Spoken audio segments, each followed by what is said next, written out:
So crazy. I did some of the biggest adulting I've done in a long time.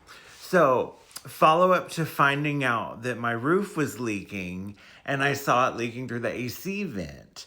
The roof contractor came over and he took pictures all over the roof. He said, "You have hail damage all over.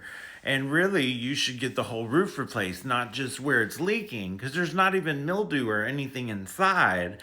And I talked to the insurance guy, and he said, "No, since it was rain and you saw rain, and the event happened on the 12th, we're just gonna check for the leaking and see if there's wind and water damage."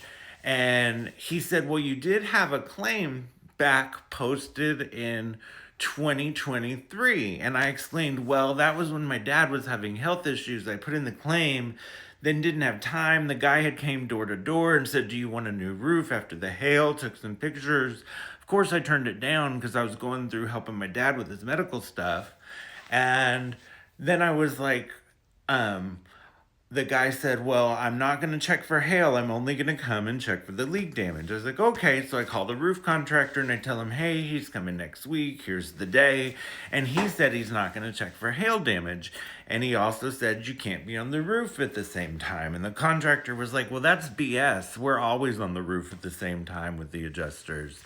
And I said, "Well, maybe it's just his personal preference, but he doesn't want someone on the roof at the same time." He said, "Well, are they going to check it for hail?" And I said, "Well, I put it in as a hail claim, but this guy said he's just going to check for the weather, the leak." He said, "No, you need to have them check for hail because that would cover the whole roof because there's hail damage everywhere, and it would cover where the leak is."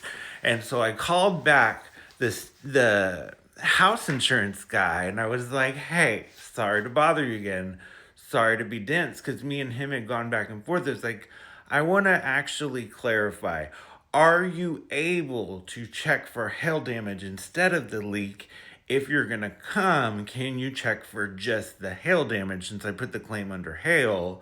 And that claim that I put back in 2023, can this leak be proven as residual effect? And can you check the roof if there's obvious hail damage from that hailstorm?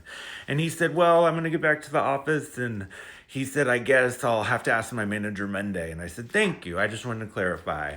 And I felt so ballsy, so finally, like I put on, I don't know, my adult pajamas today. And I got it taken care of. And the adjuster's going to come on Wednesday. And so is the roof contractor. And hopefully he'll check for hail damage. And hopefully we're going to get a new roof with a deductible, which is kind of big, but isn't everything. Yay, adulting. I hope everyone has a wonderful Thursday and happy almost Friday. One more day. Have a good one. And then it's the weekend. Woohoo!